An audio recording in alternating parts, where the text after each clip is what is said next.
heard a lot about your channel.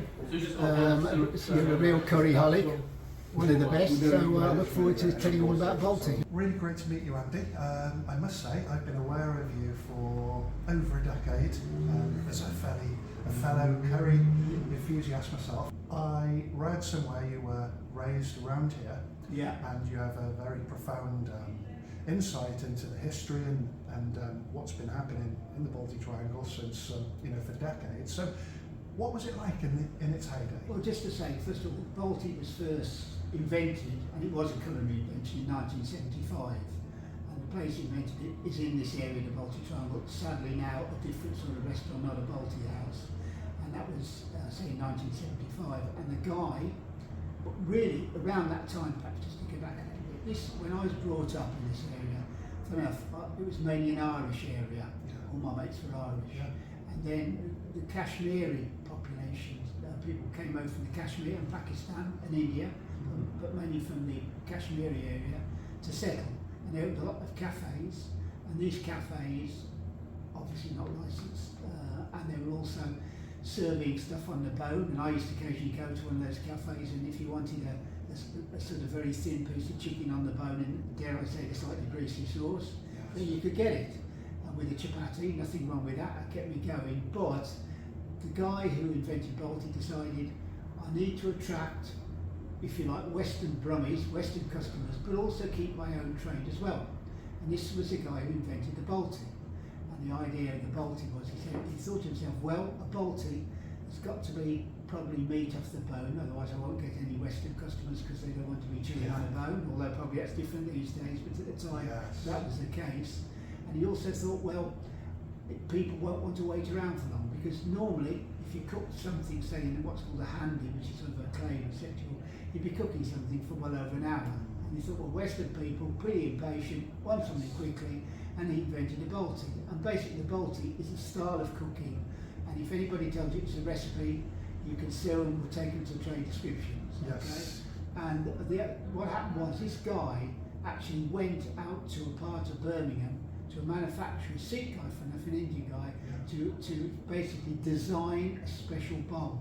Now that bowl, which is a Balti, it's got a number of characteristics. One, it's got a flat bottom for stability on the stove, as you'll see. It's got flat handles for easy manoeuvrability on the stove. And most importantly, it's thin pressed steel. So unlike a wok, if you like, it heats up a lot quicker. So you get the heat to the ingredients straight away. And also, 99% of the remaining genuine Balti houses don't use anything like non-stick, which people say anyway has got carcinogenic properties, rightly or wrongly. But basically, the Balti that you will taste, basically the ingredients, when it's cooked, fast cooked in 10 minutes, it caramelizes in a certain way. It's called the Maillard effect. I've probably horribly mispronounced that, it might be Maillard effect.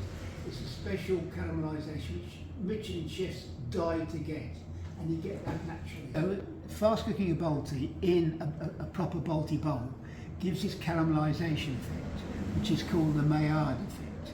And top Michelin chefs die to get that, and you get that naturally in the Balti. And you'll see when the Balti, it bubbles around the edges, where it sizzles around there. And that's always often a good test of whether it's been a proper Balti, actually cooked and served in the same dish. And I got the University of Birmingham to look at the properties of a Balti prepared in shababs, a genuine Balti, with if you like, a pretend Balti. And basically, the difference is massive. With a proper Balti, you actually get only half the amount of fat, because the fat burns off. Okay, it's also, in terms of iron, worth 15 pints of Guinness. Now, it doesn't have the same effect as 15 pints of Guinness in terms of making you merry, but it actually gives you that amount of iron.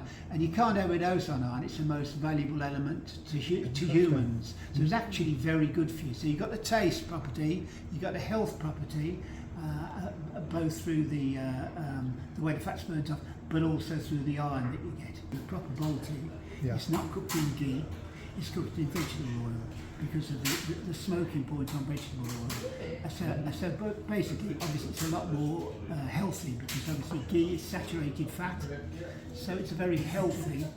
And when I call it a curry dish, I mean curry in the sort of widest terms. Balti is a particular sort of curry. And now I want to obviously preserve it for Birmingham. Excellent. And how much has the area changed? What was this area like in its heyday? Well, in the 1990s, I'd say, was its heyday, when, as I said, there were 20 or 30 restaurants in the area.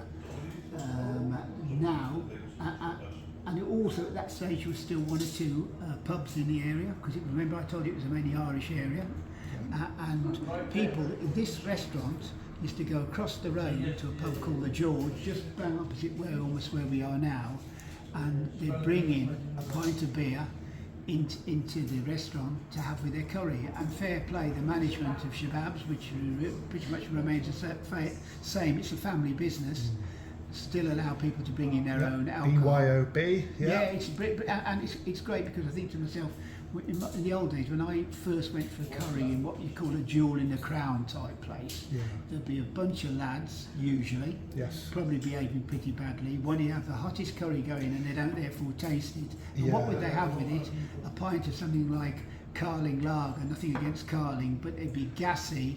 It's exactly the wrong thing to drink when you're having a Balti or indeed any other sort of curry. Yep, water, the only drink humans will ever need. And maybe a mango lassi. So Andy, I hear that you've been campaigning for some considerable time now to make Balti heritage almost like UNESCO status. Yes. I mean, basically, we did try when we were in the EU. We did try when we were in the EU to get a what's called a traditional speciality guaranteed. It's TSG, but we didn't get that because basically Brexit came along. But now we're looking at other avenues, and that avenue which seems to be the best now is the government have joined what's called UNESCO's Cultural Heritage Initiative. And amongst that is the categories is food. So I'm looking to see whether or not, and I've already talked to DEFRA, the ministry involved. I'm quite confident it's in a very good chance of getting a trademark, as it were, for the Balti under UNESCO. Now, in this area, you've got Shababs, which is probably the flagship one. There's a place called the Shahi Naan, just down the road on the Stratford Road. Just further down here is a restaurant called the Popular Balti. And then, other than that, you've got the Raw Watan. Funny enough, just to say, the Balti Triangle has also become the Balti Quadrangle, because in the Sally Park, Sally Oak area, you've got one or two that do the thing properly. And Raw Watan is probably one to mention, but there are a couple of others as well. And also in Alum Rock, which is really the other side of the city, there's one that does it there called the Kaiba. So there are now, and I found one on my way to the airport in Sheldon of all places. But interestingly, all the ones I mentioned apart from one in Sheldon are Pakistani heritage restaurants. The one in Sheldon, near the airport, is actually a Bangladeshi one. Now, interestingly, I actually was invited to attend a big event by the Bangladeshi Restaurant Forum at the university. And and some of them, by the way, had names like Balti this, Balti that. So I sent round to the organiser a little questionnaire saying, we'd like to authenticate you. This is how the Balti should be done. And I didn't get one response. Now, I have to say, that sort of disappointed me. But I do think it emphasises it is a mainly Pakistani thing, Pakistani heritage thing, if you like, although it was invented in Birmingham. And I think, you see, the easiest thing in the world is cook something in a frying pan quickly, okay? Bung it in a silver bowl, looks nice, people are happy with it. These days, a lot of people don't know what a true Balti is. I got the University College Birmingham to do a survey, talking to people about what was a Balti, and only 40% of the people interviewed knew what it was. That's what I'm trying to protect first. Everybody should have gone for that little sticker in the window to be approved and been listed somewhere in a magazine or on the internet. What seems to be really popular now, Balti's most definitely had its heyday, and it's still in existence, which is great. Desi pubs or Indian pubs seem to be all the range now. Yeah. They've sort of replaced the popularness of the Balti. I think in a way, you know, I've been to a few desi pubs, as you can imagine, because I'm not a Balti snob. I like curry generally, but if I go for a Balti, I want it to be a proper one. So maybe before a football match, I might go to a desi pub, and they do very good meals. They don't do a proper Balti, if indeed they have the effrontery to put it on the menu. Sure, yeah. But you know, that doesn't mean that desi pubs are bad. There's some great desi pubs doing some great food, but what they don't do is a proper Balti. No, that's absolutely right. They seem to be like a unique concept of a lot of pubs have closed down, things have changed a great deal over the last 10, 20 years, and you know, the elements are there. You've got a bar, you've got sports, you've got family friendly, you've got a beer garden, you've got pool tables, some of them really interesting, and usually quite a select Punjabi style menu. Yeah, it is Punjabi. Most of them are Sikh-owned, 90% of them are Sikh-owned, I would think. And as I say, you know, I'm not snobbish about it. I have to go to a desi pub before I go and watch the Blues, you know, the football. Right. So, and they're good, and they're good well. But as I say, when I want a proper Balti, when I want a Balti, I should say, I want a proper one. Yeah, and do you cook Baltis, Andy? I'm afraid I have to say I've probably only done it once.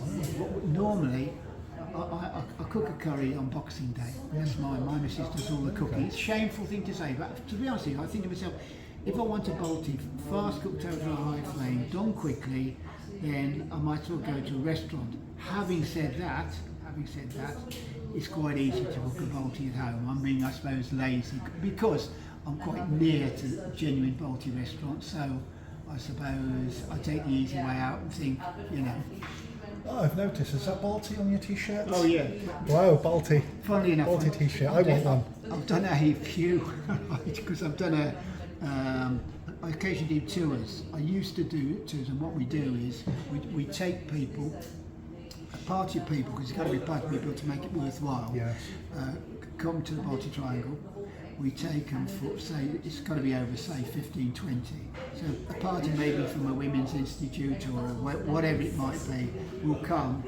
I'll take them around the area. They go into a place called Raja Brothers, the oldest shop. Oh yeah, in the area. I was in earlier. And Yeah. I say to them, Yeah. you've got to pick something you've never had before. And if you have that, pick that 50% of the time, you'll never have it again because it was awful. 50% of the time, you'll love it and you'll have it for the rest of your life. It's worth the gamble. Yes. So I take them there. We then go to a genuine old-fashioned sweet centre. There's Yes. a couple on this road, and they all have to pick something different, and that's the dessert. Yeah. We come back to shababs, Yeah. and then I do a presentation all about history of Balti. Interesting. And then when they've had the meal, I do a little bit of a curry quiz for a bit of fun. Right. So and the money, I don't want to sound holier than thou. A The curry money goes quiz, to charity. yeah. It goes to charity. You know, I'm not trying to be holier than thou. Now I'm semi-retired. That's fine by me. It goes to a good cause, and I enjoy them. So I do that. As you know, I've also written a book called Going for Balti, and I've got a new one coming out in a few weeks, which is really a sort of one step on, plus a lot more recipes. Excellent. And where will people be able to find your book, Andy? Well, hopefully it'll be in, I say, all good bookshops. Sounds a hackneyed phrase, but part of that will be down to the publisher to develop.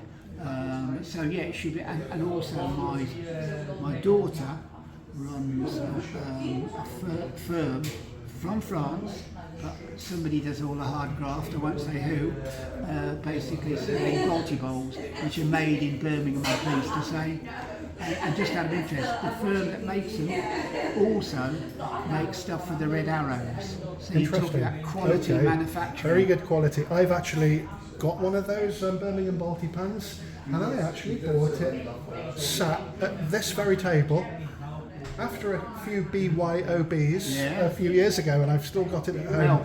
Well, you get two, because I brought one for you anyway. Oh, amazing, yeah. Yes. Great.